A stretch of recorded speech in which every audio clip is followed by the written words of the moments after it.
Hello everyone. इस video में हम लोग कुछ इंपॉर्टेंट टर्म्स कवर करेंगे रिलेटेड टू इकोनॉमी, और इकोनॉमी में भी जो कि रिलेटेड होंगे स्टॉक मार्केट से। ठीक है, अब स्टॉक मार्केट से रिलेटेड टर्म्स क्यों इंपॉर्टेंट हैं?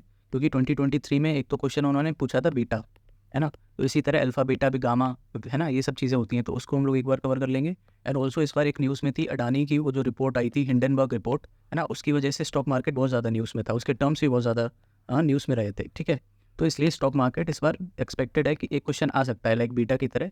तो ये 10 मिनट का हार्डली लेक्चर होगा, इसमें हम लोग टोटल 12 टर्म्स कवर करेंगे, है ना। तो इससे क्वेश्चन आ सकता है, इसलिए कवर करना है हमको। तो चलो पहला देखते हैं सर्किट ब्रेकर।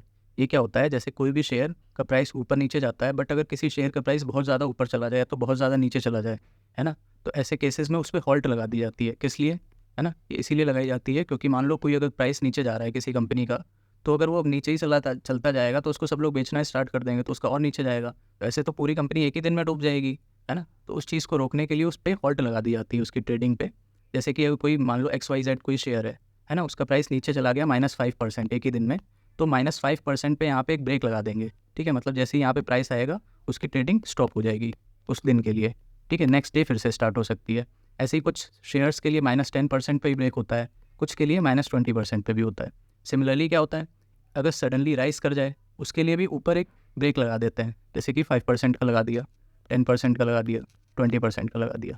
ठीक है, तो ये सर्किट ब्रेकर्स होते हैं ऊपर भी नीचे भी, ताकि उनका एक ही दिन में बहुत ज़्यादा फ्लक्चुएशन ना हो जाए किसी भी प्राइस शेयर के प्राइस का। ठीक है, नेक्स्ट देखते हैं ब्रेक इवन पॉइंट। ये कौन सा पॉइंट होता है? Break even price. ये ऐसा प्राइस होता है कि जहाँ पे ना तो आपका लॉस हो और ना प्रॉफिट हो। ठीक है, सपोज जैसे एक प्राइस हमने यहाँ पे बाय किया 100 रुपीज़ पे, एक हमने शेयर बाय किया, उसका प्राइस ऊपर गया फिर नीचे आ गया, है ना, फिर नीचे गया फिर वापस ऊपर आ गया, तो ये जो ये वाली लाइन होगी ना, इसको बोलेंगे ब्रेक इवन पॉइंट। अच्छा, ये ज़रा सी इस लाइन के ऊपर ही होती है। ऊपर क्यों होती है? ये देखो लिखा है ना, ग्रेटर देन बाइंग प्राइस, मतलब जहाँ पे तुमने बाय किया है उससे थोड़ा सा ऊपर होगा ब्रेक इवन पॉइंट। वो इसलिए क्योंकि जो भी आप ट्रेड करोगे उसमें कुछ टैक्स वगैरह लगेगा, है ना, जैसे कि STT टैक्स लगता है ना, तो वो टैक्स को कॉम्पेंसेट करने के लिए तो इसमें जहाँ पे आपने बाय किया होता है प्लस टैक्स, वो हो जाता है ब्रेक इवन प्राइस। ठीक है, समझिए। नेक्स्ट देखते हैं इंट्राडे स्विंग ट्रेडिंग, है ना। ये क्या होता है? जो लोग ट्रेडिंग करते हैं उनको तो ये सब पता होता है, बट जो नहीं इससे रिलेटेड होता है उनको जानना ज़रूरी है। जैसे कि इंट्राडे क्या होता है, मतलब आप एक ही दिन में उसको बाय करो किसी भी शेयर को और उसी दिन में सेल कर दो। ठीक है, तो एक दिन के अंदर ही बाय एंड सेल हो जाए तो उसको इंट्राडे बोलेंगे। वहीं अगर 2 दिन से लेके कुछ महीनों तक अगर आप रखते हो उस शेयर को, है ना, लाइक आज खरीद लिया और कुछ महीने बाद या फिर कुछ हफ्ते बाद उसको बेच रहे हैं, तो इसको स्विंग ट्रेडिंग बोलेंगे। ठीक है, ऐसे ही अगर लंबे टाइम के लिए लाइक ईयर्स के लिए रखते हैं, है ना, तो उसको फिर क्या बोलते हैं? फिर उसको ट्रेडिंग नहीं बोलते हैं, फिर उसको इन्वेस्टमेंट बोलते हैं। ठीक है, तो इन तीनों में डिफरेंस जानना ज़रूरी है। नेक्स्ट देखते हैं फ्लोट। फ्लोट क्या होता है कि किसी भी कंपनी के कितने शेयर्स अवेलेबल हैं जनरल पब्लिक के लिए। ठीक है, number of shares available for general public to invest. ठीक है, तो वो होता है float. Okay, next is bull and bear. ये क्या होते हैं? बुल ऐसे लोग होते हैं जो प्रेडिक्ट करते हैं कि मार्केट ऊपर जाएगा। ठीक है, तो जब मार्केट ऊपर जाता है तब किसको फ़ायदा होता है? बुल्स को।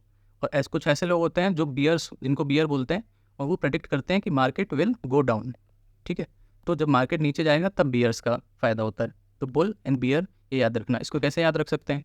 जैसे बुल होती है ना, तो वो अपने हॉर्न से किसी को भी ऊपर उछाल देती है ना, तो ऊपर जाएगा तो बुल। और बियर क्या होता है? ये अपने पंजे से किसी को भी नीचे पटक देता है। ठीक है, तो इसको ऐसे याद रख सकते हैं। Next candle stick pattern. ये डायरेक्ट आ जाएगा कैंडल स्टिक पैटर्न किससे रिलेटेड है। अब अगर जो ट्रेडिंग करते हैं उनको तो ईजी क्वेश्चन होगा, जिन नहीं करते हैं उनके लिए टफ हो जाएगा। जैसे ये देखो, इसको बोलते हैं हम लोग कैंडल स्टिक पैटर्न। ये ट्रेडिंग के टाइम पे यूज़ होता है। ठीक है, इसमें ये जो रेड है इसका मतलब है कि प्राइस नीचे जा रहा है, और जो ग्रीन है इसका मतलब है प्राइस ऊपर जा रहा है।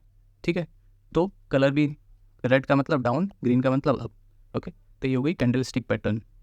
नेक्स्ट है पेनी स्टॉक्स। कुछ स्टॉक्स पेनी स्टॉक्स होते हैं। पेनी स्टॉक्स कौन से स्टॉक्स होते हैं? जो स्मॉल कंपनीज़ के स्टॉक्स होते हैं, यूजुअली जिनकी वैल्यू $1 से कम होती है। ठीक है, तो ऐसे स्टॉक्स को हम लोग पेनी स्टॉक्स बोलते हैं। रैली, रैली क्या होती है? रैली होती है कि यूनी डायरेक्शनल अगर किसी में मूवमेंट आ जाए, जैसे हमने ये अभी कैंडल स्टिक पैटर्न देखा था ना, तो यहाँ से लेके यहाँ तक देखो यूनी डायरेक्शनल मूव है, डायरेक्ट नीचे आते ही जा रहा है, प्राइस गिरते ही जा रहा है, तो ये रैली हो गई। वैसे ही अगर ये प्राइस ग्रीन है ना, ऐसे और ग्रीन बनते जाते हैं ऐसे ऐसे ऐसे, तो ये हो जाती है रैली, है ना। रैली अप हो जाती है और ये रैली डाउन हो जाती है। ठीक है, तो यूनी डायरेक्शनल जब मूव होता है तो उसको बोलते हैं रैली। ठीक है, ये किस वजह से होता है? या तो कोई न्यूज़ आ जाती है, जैसे अच्छी न्यूज़ आएगी तो प्राइस ऊपर ही चलता जाएगा, कुछ बुरी न्यूज़ आ जाएगी तो प्राइस नीचे चला जाएगा, है ना। जैसे अभी इलेक्शन काउंटिंग वाले दिन हुआ था ना, -5%, -4% इंडेक्स गिर गए थे, तो वो रैली हुई थी, मतलब नीचे की साइड पूरे स्टॉक के प्राइस नीचे चले गए थे, ठीक है। अब विप्सॉ क्या होता है? विप्सॉ होता है कि अगर कोई भी शेयर का प्राइस सडनली अपनी डायरेक्शन चेंज कर ले, लाइक वो ऐसे ऊपर जा रहा था बट सडनली नीचे आ जाए, तो इसको विप्सॉ बोलते हैं। सिमिलरली अगर कोई किसी का प्राइस नीचे जा रहा था एंड सडनली अप मूव हो जाए, ओके, तो that is called whipsaw when stock market movement suddenly changes direction in a volatile market, okay. अब कुछ टर्म्स देख लेते हैं बीटा की तरह, जैसे बीटा पिछली बार पूछा था 2023 में, है ना, तो ये क्या शो करता है? ये वॉलेटिलिटी इंडेक्स होता है, ठीक है। ऐसे ही एक अल्फा होता है। अल्फा क्या शो करता है कि जो भी शेयर है उसकी परफॉर्मेंस कैसी है अकॉर्डिंग टू, मतलब उसको कंपेयर करते हैं इंडेक्स से, जैसे निफ्टी 50 इंडेक्स होता है ना, ऐसे एक सिमिलरली बैंक निफ्टी, है ना, जिसमें क्या होता है कि सारे बैंक्स का परफॉर्मेंस होता है, 8 बैंक्स का, है ना। तो इनके कंपैरिजन में वो स्टॉक कैसा परफॉर्म कर रहा है, उसको वैल्यू जो होती है वो अल्फा होती है, ओके। अगर अच्छा परफॉर्म कर रहा है, इंडेक्स से अच्छा परफॉर्म कर रहा है कोई शेयर, तो उसको आउट परफॉर्मेंस बोलेंगे। कुछ अगर उससे कम परफॉर्मेंस कर रहा है, नेगेटिव है, तो उसको अंडर परफॉर्मेंस बोल देंगे, ओके। सिमिलरली डेल्टा, है ना, डेल्टा क्या होता है? Sensitivity of an option price to changes in the price of underlying asset, okay. Like एक ऑप्शन होता है ना, और एक होता है उसका इक्विटी। तो इन दोनों में ट्रेडिंग की जा सकती है, इक्विटी में भी एंड ऑप्शन में भी। ऑप्शन भी हम लोग पढ़ चुके हैं, है ना। तो इक्विटी में कितना चेंज होगा एंड उसके कंपैरिजन में ऑप्शन में कितना चेंज आ जाएगा, तो ये शो करता है डेल्टा, ठीक है।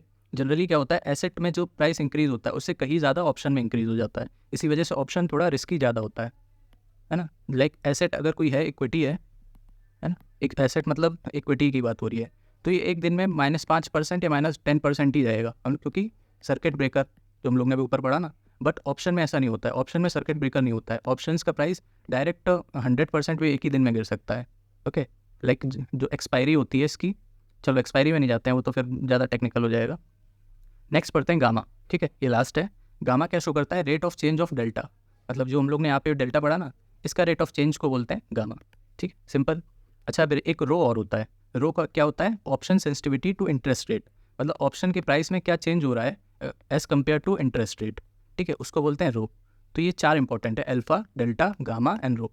अब बीटा तो पूछ लिया है, तो अब इनमें से कुछ पूछ लेगा, ठीक है। तो ये टोटल 12 बल्कि 13 टर्म्स थे इकॉनमी एंड स्टॉक मार्केट से रिलेटेड। कुछ लोगों ने रिक्वेस्ट करी थी इसके लिए स्टॉक मार्केट पे वीडियो बनाओ, तो उसके लिए बनवाई है, ठीक है। चलो, थैंक यू, रिवाइज कर लेना इसको अच्छे से।